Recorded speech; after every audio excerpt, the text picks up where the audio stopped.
Hi,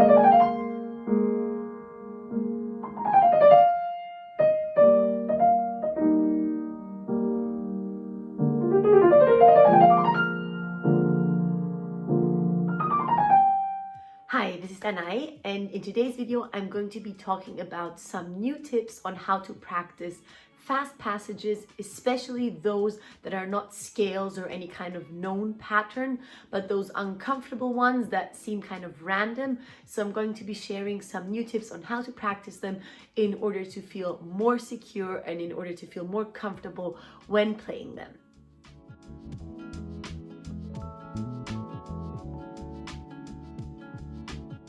So in a recent video I made, I shared one of my top tips, which is that you press one key and then you prepare the next upcoming note with your finger, and you basically do this movement where you just hover over it, then you press the key and hover over it. I don't really want to get into this exercise again because I made an entire video about it already.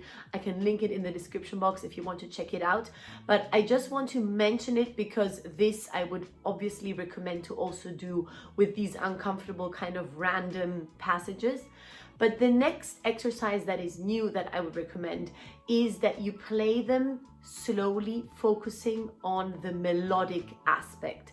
So in this case, I really try to take away the whole technical difficulty thing, and I try to imagine that it is a lyrical melody that was written as a kind of melody with an accompaniment. So I play it very slowly. I don't do this immediately jumping to the next key like in the other exercise.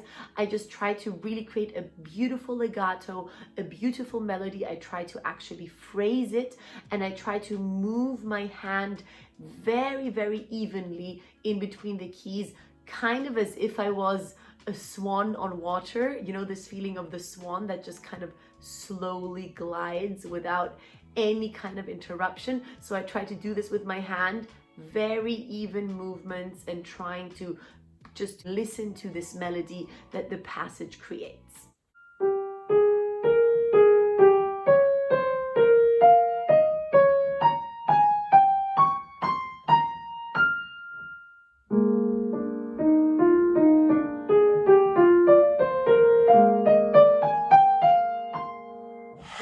Exercise is that I play the first note and then play the upcoming note twice. So I play the first note, play it twice while still holding the note that comes before. Then with the second time, I leave my finger on that key and play the next note twice. And then with the second time, I leave that finger on the key and play the next note twice, and so on.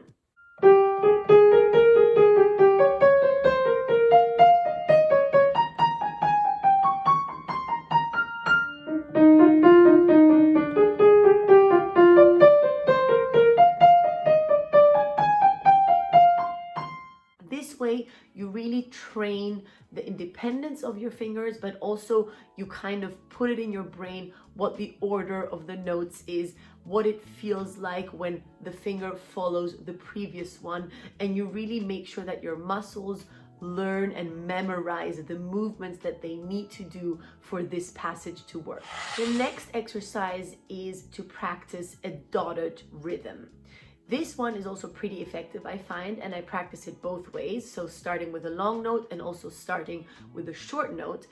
What this exercise does is it makes the rhythm a very abstract thing, because obviously when you're playing this passage in real time, it is not dotted. So it gives you this extra rhythmical feature, and thereby it makes you focus on where the fingers have to go. It kind of forces you to really consciously know where to place those fingers, because you cannot go on autopilot since you have to keep doing that dotted rhythm, and you just have to consciously put your brain to that passage and consciously think about where your fingers go. And this is so powerful because it will help you to play it easily. When you actually leave out that dotted rhythm, it's going to feel so comfortable to play through that passage.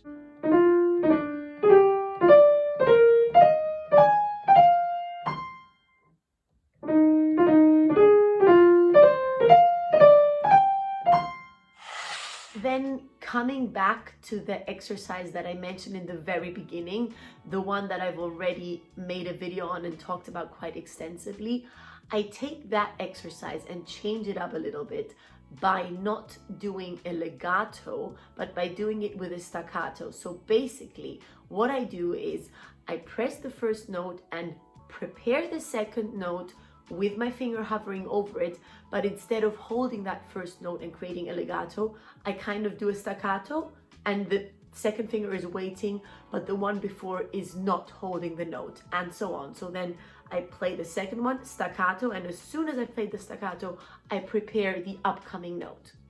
Why I do this is because I find that when you practice a fast passage that in the end is supposed to sound legato in a staccato way, it kind of trains that active muscle feeling. It trains this movement, this kind of somehow grasping the note, and this is quite powerful in order to make it sound brilliant and very clean.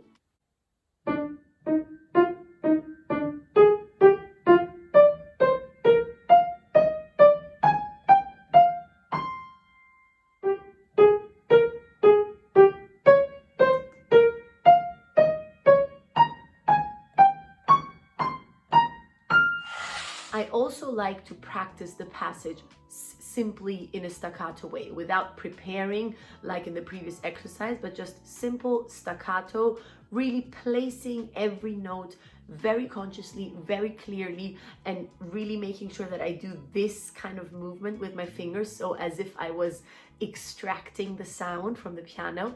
I find that pretty helpful in order to create that clean, clear, and brilliant sound.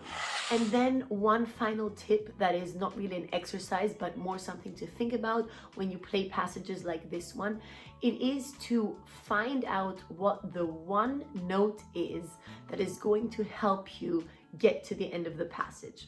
And what I mean by that is when we have these kind of random passages where we don't just play a scale or an arpeggio or a chromatic scale, not a pattern that we know, but it kind of feels like they are random notes, I find that it helps to select one note that your brain really focuses on, one note that might be the end of a hard jump or the end of an uncomfortable interval or anything like that. And when you really place that note consciously, the rest of the passage kind of flows and happens automatically. So what I do is I really am super hyperly focused to place that note, and then the rest of the passage kind of comes easier. So this is not really something that you practice. You could maybe practice it by, for example, holding that note a little bit longer or doing a little bit of a ritardando leading up to that note, just so your brain knows, okay, this is the note that I need to prepare. But what I actually mean is to just mentally be aware of that note and kind of just focus and prepare that note, and the passage will really seem easier.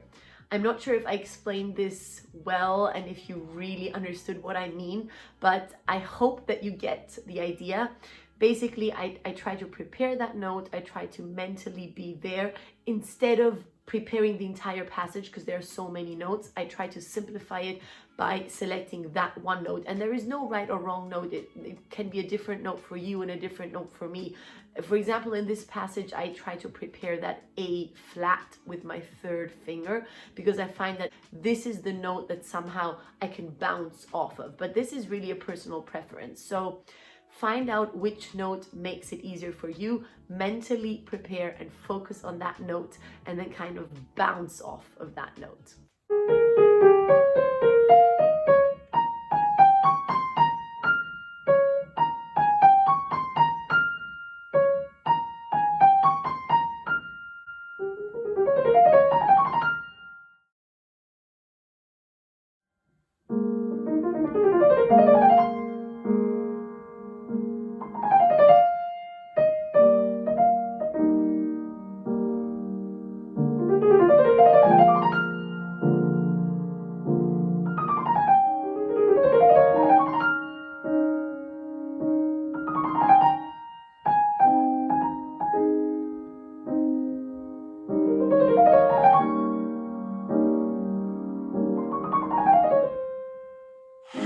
hope that you enjoyed this video with new tips on how to practice fast passages. Let me know what you think in the comments. Let me know if you have any other tips that you use, and I'll see you again in the next video.